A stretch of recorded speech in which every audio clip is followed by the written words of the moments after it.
Welcome to Health+Tech, the podcast where we explore the law that applies at the intersection of healthcare and technology. Hosted by McGuire Woods, episodes feature healthcare innovators and updates on the laws that apply to digital health businesses. Welcome to the Health+Tech podcast. I'm Kristen McDermott Woodrum, a healthcare partner in the Atlanta office of McGuire Woods and a co-lead of our digital health, innovation, and technology practice. Today, we are excited to welcome to the podcast Charlie Winn, co-founder, VP of Sales, and Chief Revenue Officer for Liine. Liine is an AI-powered call recording and automation platform for multi-site specialty healthcare practices. Liine captures and, using AI, analyzes new lead interactions, phone calls, web forms, chatbots, and online bookings to offer practices visibility into patient acquisition without any manual data entry from practice staff. Welcome, Charlie. So tell Kristen, us about yourself. What's up? Sorry. Welcome to the podcast. So to kick it off, tell us about yourself. What experiences led you to found Liine? So my background sales in college, it dates back to I had this crazy summer job where I sold educational books door to door for 4 summers. You know anybody who's done that? No, you're the first and probably the last. We're a dying breed, Kristen. But that was I mentioned it because I fell in love with psychology of sales and process. And what was weird about the experience is like a lot of the people that you would meet and think, oh, they're not going to do very well. They did great because they followed the formula to sort of work the job of sales as opposed to being just like naturally good at it. And that was an interesting lesson to learn, early in my developmental years and heading into a career. So various sales jobs in different industries, started doing consulting. This is how Liine comes into play, and was working with provider groups. One was a behavioral health company that spent a lot of money on marketing to drive new patient leads. The leads are really valuable. Not a whole lot of insurance involved with the patient visits, and they didn't have a good process for understanding everything about the bridge between lead gen and scheduling an initial appointment, which was like a tour of their facility.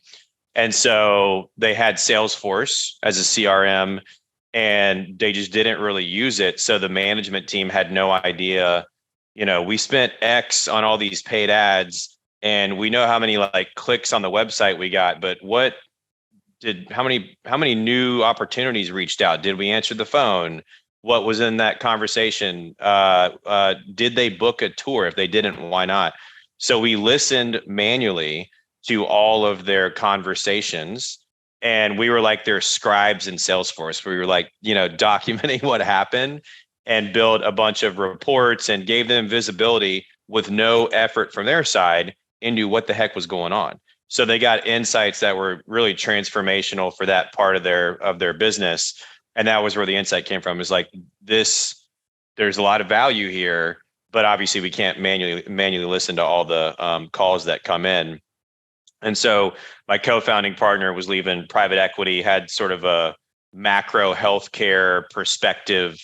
And we decided to try to build a technology that could do what I had done manually with automation.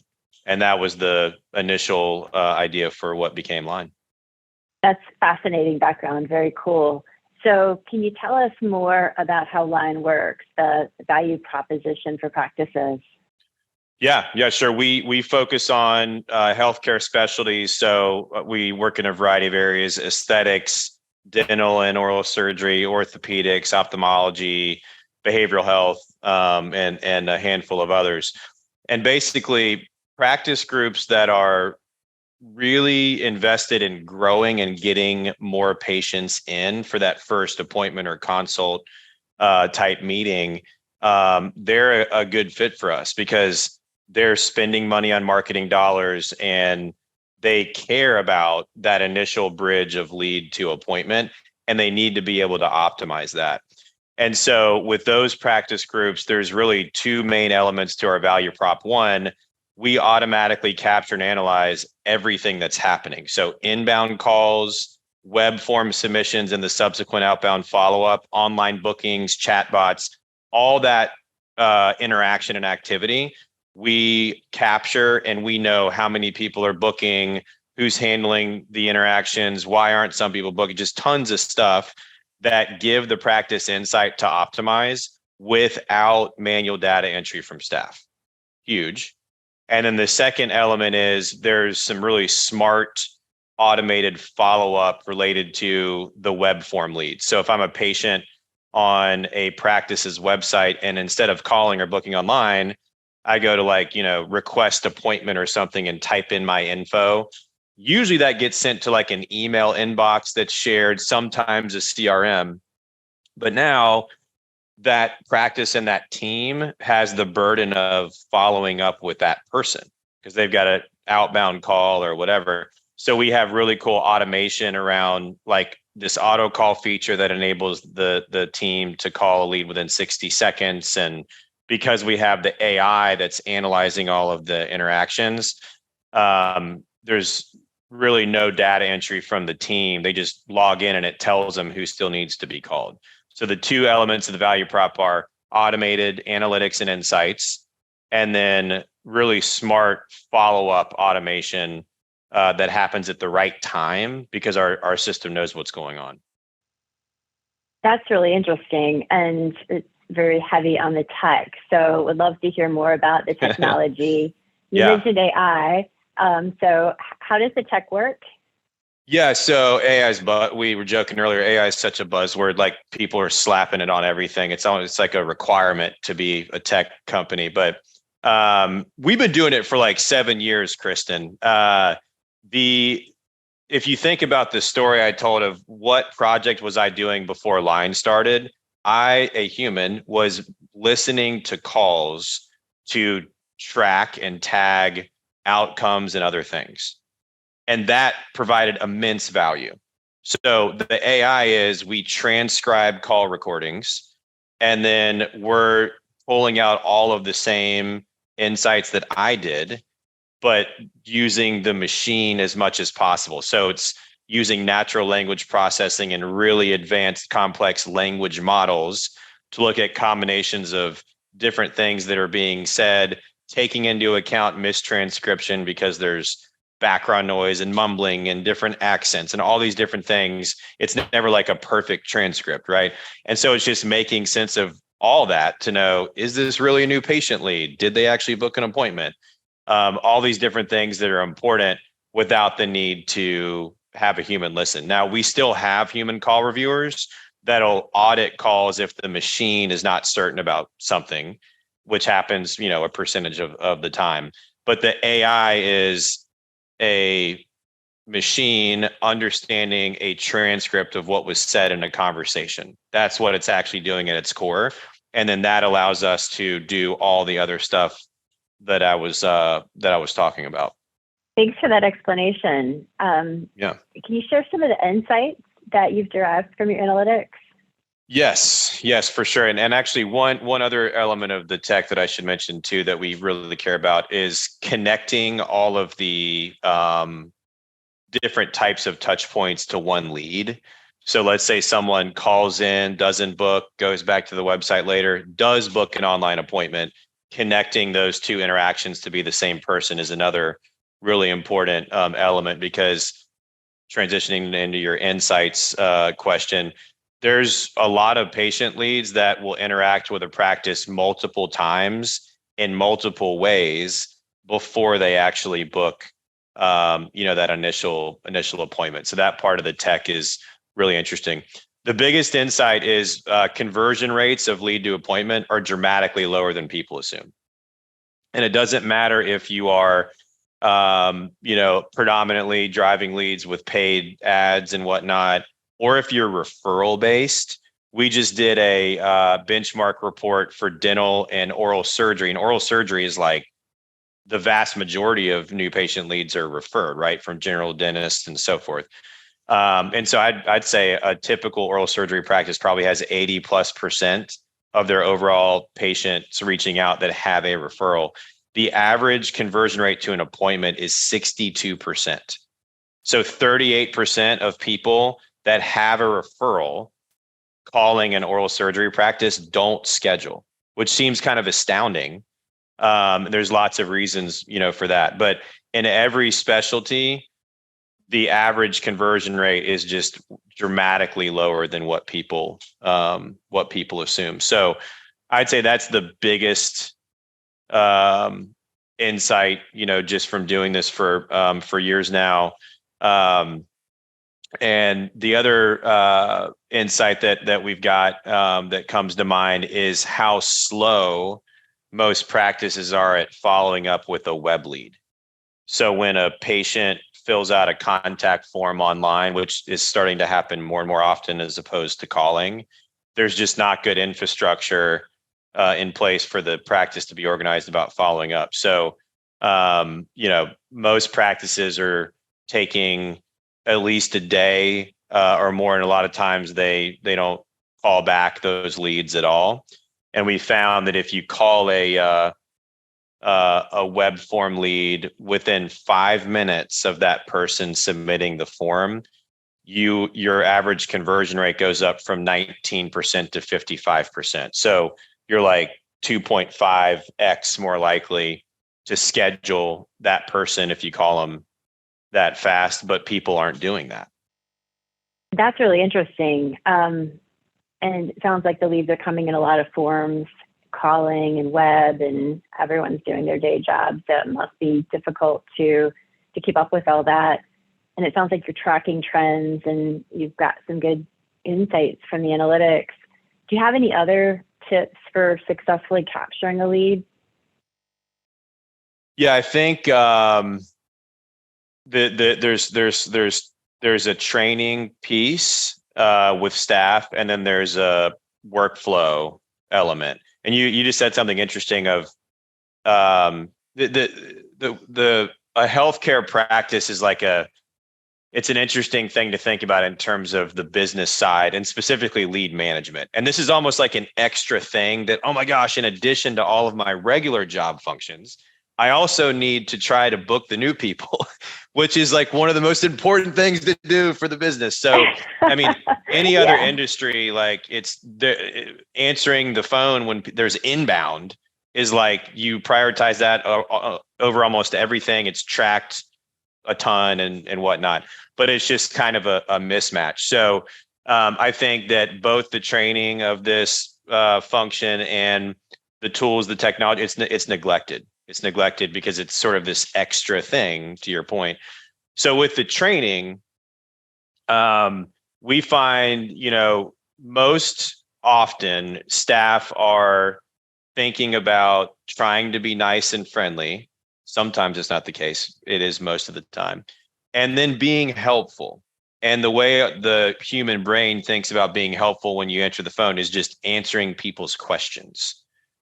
And people have a lot of questions. What does this cost? Do you take this insurance? What's the post-op like? Can you tell me more about the provider? There's a ton of stuff. Probably pricing and insurance are the most common ones. And so what happens is the staff just start answering the questions. The caller has control of the call. The call becomes about the questions, and it's not focused on the process of scheduling them, which is the way you really can help them. So especially in non-insurance specialties, caller procrastination is by far like 5x more than anything else the most common reason people aren't booking, that really just means the call ends with no structure. Okay, well, thanks a lot for answering my questions. Have a great day. You too. Bye. That's caller procrastination. So going back to the sort of a tip here, with training, it's all about the beginning of the conversation. Most people think about training for their front staff is like they have to know everything about the services they offer. And I don't think that's true. They definitely should know these services exist, but their job should be, I help people schedule. That's what I do. And one experiment I tell people to do is go ask your front staff what their job is when they answer the phone. It'd be interesting to hear what they would say. and they should all say, I'm trying to help people schedule an appointment. So when you do your training, that should be the focus of their mentality. And when you get into the details of what they should do, they should start the call by doing something other than just answering a question. And if you actually do what I just said, like, your conversion rate is 100% gonna increase. So training's important, but it should be about what I just described and not about, a crash course in every laser technology that the practice has, or whatever type of specialty it is. And then the second is, we kind of talked about it with the speed to lead. You should really think through, if you're a practice, the workflow of web lead follow-up. Like, just, it's 2023, we live in a digital age. So texting, some organized platform where you can at least see how many web leads did I get, and are we following up or not? Like, you should definitely know that. And if you have your web leads just going to a shared inbox as an email notification, you're definitely losing revenue. And that is like such an easy thing to change. So at least think through what your current systems are and platforms to know if your team is following up with web leads are, and at the very least use a spreadsheet, which is time consuming. That's one of the value props of Liine. But you got to do something other than just have them go into an email inbox. Yeah, I think those are great insights, and especially the staff being friendly and perhaps not following a formula. And definitely, if you don't utilize automation or kind of capture the data, analyze it, you're missing opportunities. I thought it was interesting you talked about people calling, but also using the web, and it seems like different people may interact differently with a practice. Do you have any predictions for the future, just changes in demographics or changes to technology or other factors on how this process will work?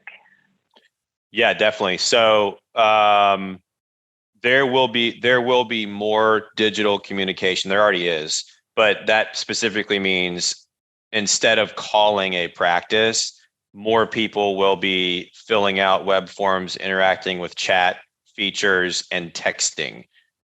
One thing I do want to make clear is nothing in healthcare specialties is ever going to overtake calls, because the services are too high dollar.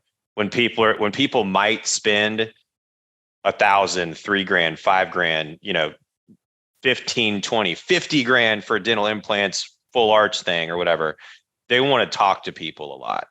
And so it doesn't mean that they're not, some people aren't going to book a consult online or whatever, but that just the nature of that customer journey and the psychology of something that is that high dollar, calls are still always going to be king. So don't fall into the trap of like, oh, we don't really care about that, we have texting. You're still getting a lot of phone calls. So make sure that that's a focus. But also I think the strategy is just omni-channel. You should just allow people to choose how they want to interact with you. And you should have texting available. You should let them book online and fill out forms. They're consumers, right? They have choices. They're going to spend stuff out of pocket usually. And every other industry and business that they work with already does this. So growing percentages of those types of communication, it's never going to overtake calls, but it's becoming more and more important. If nothing else, everybody's going to have to do it. And if you don't do it, it's going to reflect poorly on why the hell don't they have online booking? What is this? Like if I'm thinking about going to a restaurant and I'm on Open Table and they're not on there, and then I go to their site and they don't have reservations, I'm like, what the heck? That's stupid. And so I'm not going to go there. Unless it's critically acclaimed. Yeah. Those are great insights. And I know, my parents' generation, they definitely like the phone calls. I'll call if it's something high dollar, but, online at 10 p.m. when I actually have a moment, it's nice to know what's available. And, yeah, there are a lot of younger people than me that grew up with technology and are probably more comfortable with texting and talking to a human. just on that note of kind of change, do you want to kind of share your thoughts on what you think the near-term impacts of AI will be on healthcare? Yeah, I mean, it's a broad category. There's so much like on the actual care that I'm not, smart enough, or I don't have experience to speak on. I'm sure that side's going to be insane, right? Of just how that'll affect the ability to deliver care and diagnose and whatnot. I think that, I mean, we're a part of what I'm about to say as well, but I think AI tech and automation is going to enable practices to become better at business. I mean, that has just always been a problem, and it should be a problem. Like the people that own a lot of practices, they don't have backgrounds in business. Everybody's busy taking care of patients all day. I understand why it's sort of like this side thing, but the more the technology is able to do things on its own, like us delivering insights without staff data entry, that gives practices the same types of business outcomes and benefits that other industries enjoy, because that AI allows the tools to sort of fit their situation. So I think that AI is going to allow a lot of healthcare practices to just like become more like the other businesses that consumers deal with, which is a really good thing. Makes it easier to schedule, makes it easier to communicate, even if you're an existing patient, and it makes practices more profitable. They can continue to grow and help, more people. So I see only positives with AI as it relates to healthcare, especially healthcare business. Yeah, I agree with that 100%. And wanted to wrap it up by asking, what are you most excited about in the next 5 years for Liine, just in general? I was going to say Carolina basketball's 2024 recruiting class, which is currently ranked number one, Kristen. Next 5 years, I mentioned some of the specialties that we are involved in, and they're all really going to expand a ton. So I just think that there's a lot of growth across every, type of practice group that we serve. And that's awesome. I mean, that, of course, that's like good for us, but I just think that there's lots of advances and changes in the technology on the clinical side that people don't necessarily know about. And so I think as practices are able to become better businesses, like I described, they're able to invest more in marketing, and more people become aware of all the different options for treatments and services. And so just everybody, I think, is going to benefit, from all of that. One specialty just comes to mind. I was at a conference recently for aesthetics, and aesthetics is going to be like, it's kind of crazy, as vain as our society is, how little penetration that specialty has gotten into the general population. And it is about to absolutely, explode. So that's really exciting. And again, I think ultimately for people, they're going to become more aware of services that they really need. And it's going to be so easy for them to, book appointments to be able to learn more about those or get those. So kind of a general answer, but every single specialty that I described seems poised for pretty dramatic growth in the next 5 years. Yeah, very exciting, and excited about recruiting as well for your team. Charlie, thank you so much for participating in the podcast today and for sharing your insights, your tips on capturing leads and using automation and your predictions looking forward. Do you want to let our listeners know how they can reach out to you? Totally. Yeah. The easiest way is our website's Liine.com. We misspelled Liine. If you're an AI tech company, you have to misspell a word. Kristen is the name of your company. So it's Liine.com. You can find us or me on LinkedIn as well. And feel free if you, obviously if you're interested in our platform, we're happy to chat, but even just like rapping about some of the insights that we went through today. I love talking about, that stuff. So feel free to message me on LinkedIn, and then, My email is cwinn, CWINN at Liine, LIINE.com. Any of those ways to get at me are totally fine. Perfect. Charlie, thank you so much. And again, Charlie Winn is the co-founder, VP of Sales, and Chief Revenue Officer for Liine with 2 I's. And to our listeners, thank you for joining this episode of Health+Tech.